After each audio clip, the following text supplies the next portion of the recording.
তাৰমানে বিজেপিৰ মানুহখিনিৰ অৱস্থা বেয়া।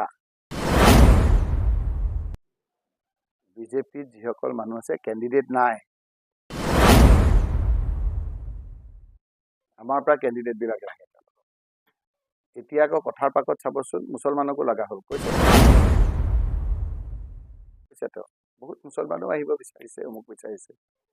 ঠেলাৰ নাম বাবাজী, তাৰমানে বদৰুদ্দিনকো লাগে। তেওঁ কৈছে, মই কোৱা নাই।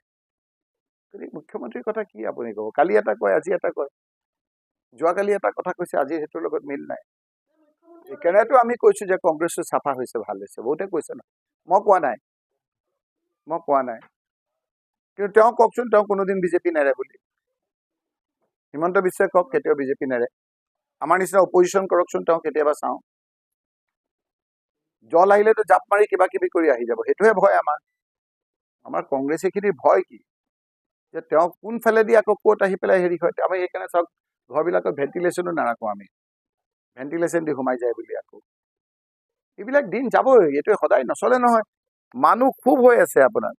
হিমন্ত বিশ্বৰ বিৰুদ্ধে খুব, সেইকাৰণে বিজেপিত প্ৰাৰ্থী নাই, কংগ্ৰেছৰ পৰা প্ৰাৰ্থীত্ব লাগে, মানুহ লাগে। তেওঁ কংগ্ৰেছৰ পৰা প্ৰাৰ্থী বিচাৰি আছে। বিজেপিৰ মানুহে হিমন্ত বিশ্ব থকালৈকে প্ৰকৃত পুৰণি বিজেপিয়ে ইলেকশ্যনত উঠিবলৈ খোজা নাই। তেওঁলোকে কৈছে যে আমি বিজেপিয়ে থাকিম, কিন্তু অহাবাৰ বিজেপি যেতিয়া যাব, হিমন্ত বিশ্ব শৰ্মা যেতিয়া যাব, তাৰপিছত আমি উঠিম। সেইখিনি উঠিব খোজা নাই কাৰণেই কংগ্ৰেছৰ পৰা নি তেওঁ কেণ্ডিডেট দিবলগীয়া হয়। মই মোৰ কথা একোৱেই ক'ব খোজা নাই। কেনেকৈ হ'ব পাৰে এই কথাবিলাক? কেনেকৈ একো মুখ্যমন্ত্ৰীক প্ৰশংসা কৰিব পাৰে? পাৰিবাৰিক ব্যৱসায়, এইবিলাক কথা মই আজি নকওঁ। সেইকাৰণে মোৰ আপোনালোকৰ গোটেইখিনি আছে, যদি আপোনালোকে পাৰে এখন দেখুৱাব। নহ'লেতো আপোনালোকৰ সকলোৰে মুখত চৰ্চিত আপোনাৰ ৰাজহুৱাভাৱে হৈছে। অকল এইটোৱেই নহয়, অলেখ ব্যক্তিগতভাৱে মই যিমান হিমন্ত বিশ্ব শৰ্মাক সমালোচনা কৰোঁ, প্ৰদ্যুৎ বৰদলৈ ডাঙৰীয়াই তাতকৈ বেছিকৈ সমালোচনা কৰে। কাৰণ ভাষাৰ অকণমান জোৰটো মোৰ কম, তেওঁ বৰ ভাল। অসমীয়া হওক, ইংৰাজীতটো পাৰ্গতে, তেওঁ খুব ভালকৈ কয়।